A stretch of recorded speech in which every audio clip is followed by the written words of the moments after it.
Hey, welcome to EPN. My name is Victor Lucas. We bring you the latest in everything cool every single day. Today, from the heart of London.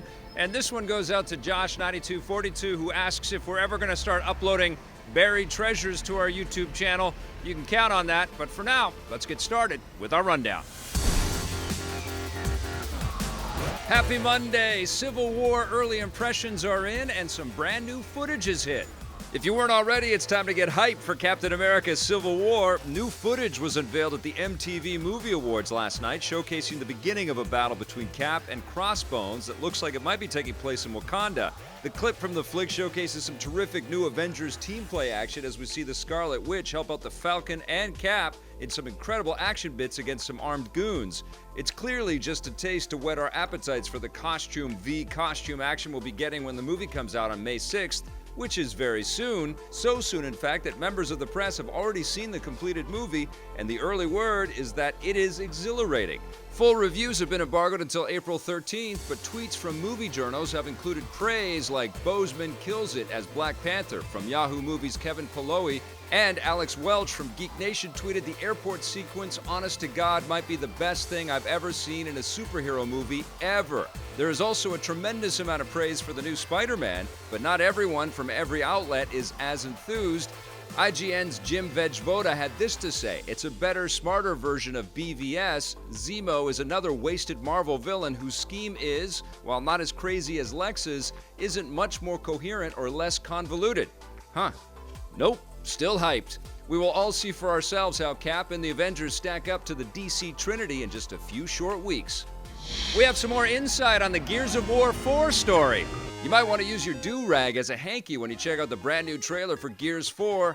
Now that we know that the game's new protagonist, JD, is Marcus Phoenix's son, it was time for the game's Vancouver-based developers, the Coalition, to tug at our heartstrings.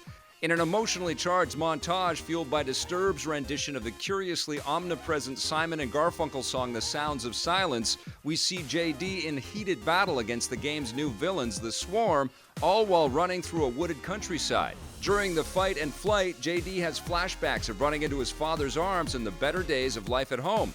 It all comes crashing down in a poignant moment as JD slams up for cover against the same tree that Marcus engraved his beloved son's initials into. It's powerful stuff, and it effectively parallels Gears 1's classic use of the song Mad World in its marketing a decade ago. October 11th can't get here soon enough.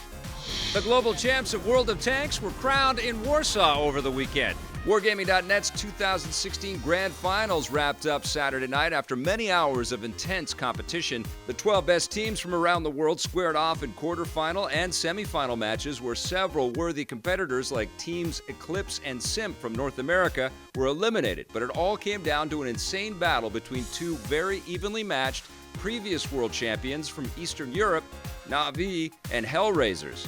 The final series was a true nail-biter, with each competitor able to meet the other to keep things tied up to the very end.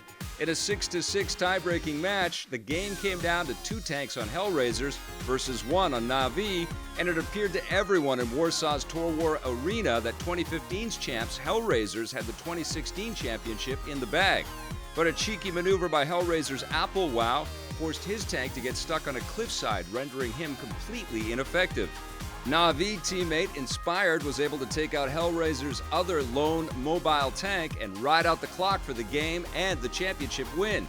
It was a crazy and unforgettable win to a thrilling championship. And it wasn't just great virtual tank pilots that were honored in Europe. The BAFTA Game Awards honored plenty of great games right here in London.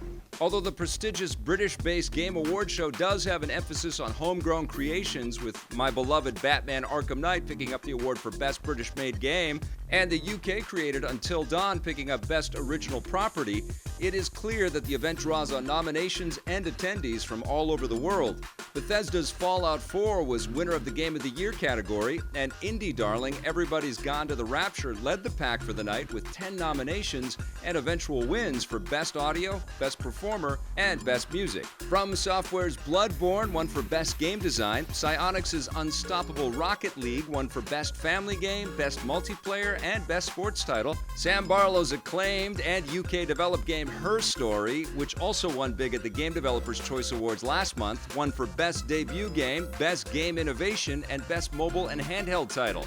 Not bad for a full-motion video risk there, Sam.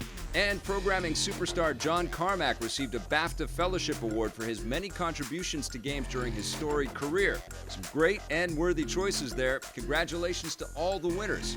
And that wraps us up for the Rundown today. We'll be back again tomorrow with a fresh episode. Thanks for watching. Hey, thanks for checking out that video on our EPN channel. It's just one small part of the things that we make around here. So if you liked it, don't forget to check out some of our other vids and hit that subscribe button.